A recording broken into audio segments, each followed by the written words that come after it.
depuis l'âge de 18 ans, 18 ans, je n'ai pas cessé un seul jour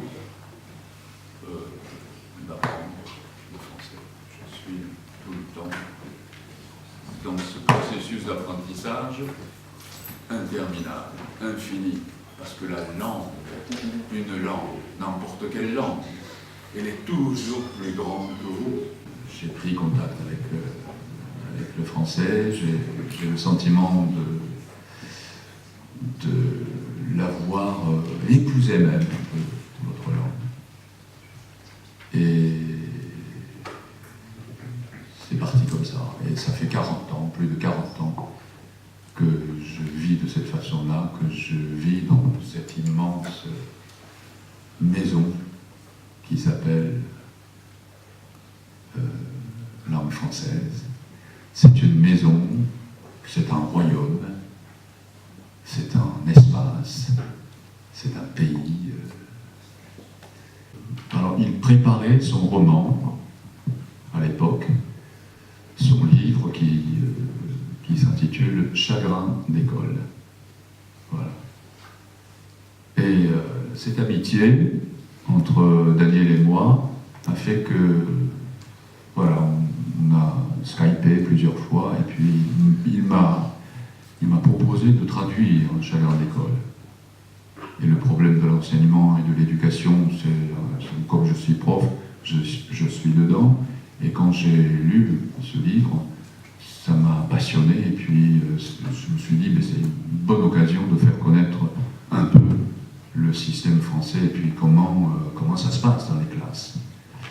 Alors donc je suis devenu traducteur de Daniel Pennac, et donc j'ai beaucoup travaillé. Lui, il a mis 4 mois pour écrire son roman, moi j'ai mis 2 ans pour le traduire.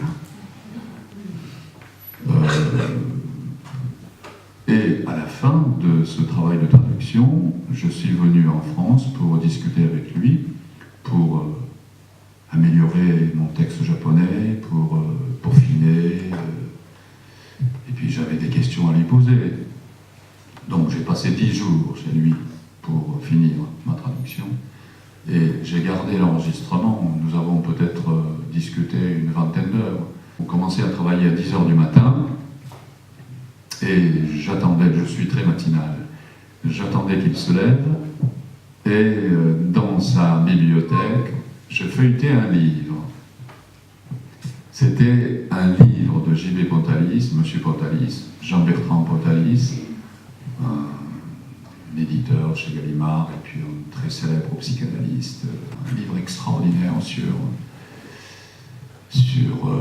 l'enseignement, sur les langues, je vous recommande ce livre, L'amour des commencements, ça s'appelle. Alors je lisais les premières pages de ce livre.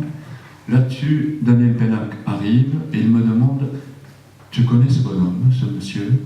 Alors, comme c'est quelqu'un de très célèbre, les étudiants d'université finissent par le connaître, surtout à travers son dictionnaire de la psychanalyse. Et puis pour moi, il y avait un autre souvenir, et comme j'avais fait une thèse sur Rousseau, pour moi, la lecture de la préface de J.B. Pontalis qu'il a donnée aux Confessions publiées dans la collection Folio, c'était un souvenir très très fort. Donc j'ai dit oui, je le connais par certains de ses écrits et par son dictionnaire de la psychanalyse, etc. Alors il me dit, ben, je l'invite demain soir, on va dîner ensemble. Et le lendemain, donc, M. Pontalis est venu dîner chez Daniel Pennac, et voilà, nous avons dîné ensemble. Donc, voilà, une conversation extrêmement joyeuse. Et M. Pontalis m'a fait beaucoup parler, et il s'est intéressé à mon cas. À mon cas. C'était un cas, un peu, pour lui. Et à l'issue de ce dîner, il me dit, mais dans tout ce que vous racontez, il y a de quoi écrire un livre. Voilà quelqu'un de très important qui m'invite à écrire un livre sur mon parcours, sur mon rapport à la langue française. sans cette rencontre, sans ce dîner qui m'a permis de faire la connaissance de J.B. Pontalis, je ne serais pas devenu un auteur d'expression française. Le français, pour moi, ça me permet de m'absenter de mon pays et de le regarder de loin.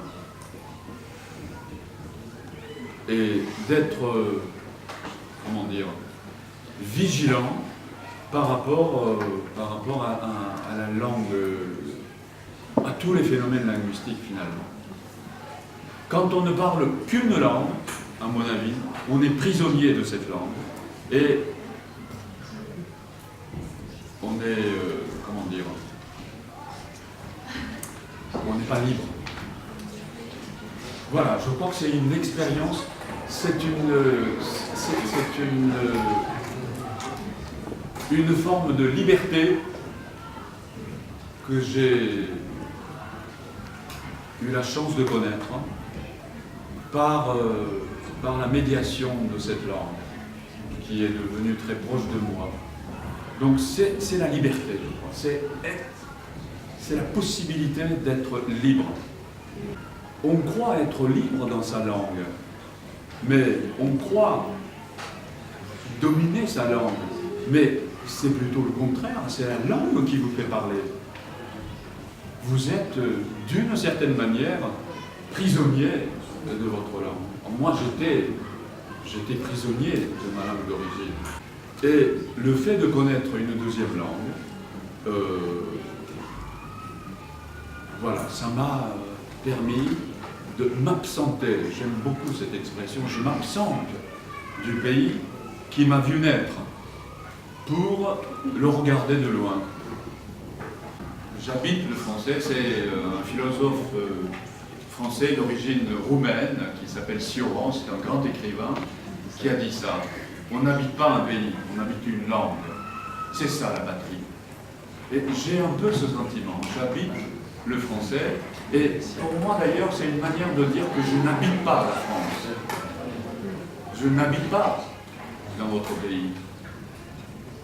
Et le rapport que j'ai avec la France, c'est uniquement par la médiation de cette langue, de la langue de la République. Ma langue maternelle, c'est le japonais, et c'est la langue du pays que j'habite. Mais j'éprouve un besoin viscéral, vraiment, voilà, de m'exprimer, d'écrire en français. Donc je suis un étranger étrange. Alors jusqu'à présent, ma bibliothèque, c'était une bibliothèque de professeurs. C'est-à-dire quand on est professeur, il y a des programmes, et puis par ailleurs, je suis chercheur, donc il y a un domaine de spécialité, c'est le siècle des Lumières, donc tout ce qui n'entrait pas dans ce champ, j'avais tendance à l'écarter. Donc la vie d'un professeur, c'est une vie de frustration. Écarter les plaisirs, écarter les plaisirs. Et à un moment donné, quand j'ai eu 55 ans, quelque chose comme ça, je me suis dit non, j'ai fait la moitié du chemin et je ne veux plus continuer comme jusqu'à présent. Donc j'élimine et j'accepte. J'accepte, ma bibliothèque sera dictée par d'autres goûts. Et voilà, donc je suis en train d'éliminer beaucoup de choses et d'accueillir beaucoup d'autres livres. On ne peut pas tout lire, malheureusement. Si on pouvait tout lire, ce serait formidable, mais on ne peut pas tout lire. Une identité, c'est quelque chose qui est en construction tout le temps. Et je dirais surtout que je suis fait de ce que j'ai lu. Mon lieu de naissance, c'est ma bibliothèque, en quelque sorte. Je suis né de ce que j'ai lu. Alors, ce que j'ai lu, c'est pas du tout des auteurs japonais seulement. Il y a des auteurs japonais, mais il y a des auteurs français, il y a des auteurs allemands, il y a des auteurs chinois, il y a des auteurs... Voilà, je me considère comme quelqu'un fait des livres qu'il a lus. S'il y a une identité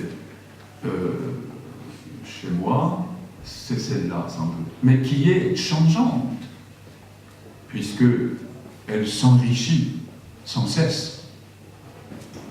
Et puis, je peux mettre dans cette bibliothèque toutes sortes de rencontres. Je me nourris des livres que je lis, des rencontres que je fais. Ça doit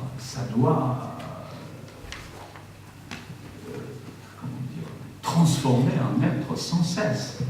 Est-ce que un être, le Akira Mitsubayashi que je fus il y a 20 ans, est-ce que c'est cet homme que je continue à être? Certainement pas. Heureusement. Donc, moi je suis totalement en désaccord avec une conception réductrice de ce mot identité. On n'enferme pas un être humain dans une identité nationale étroite. Donc les livres qui m'ont marqué, ça constitue mon identité changeante, qui est en construction perpétuellement. Et je crois que tous les êtres humains sont comme ça, à mon avis.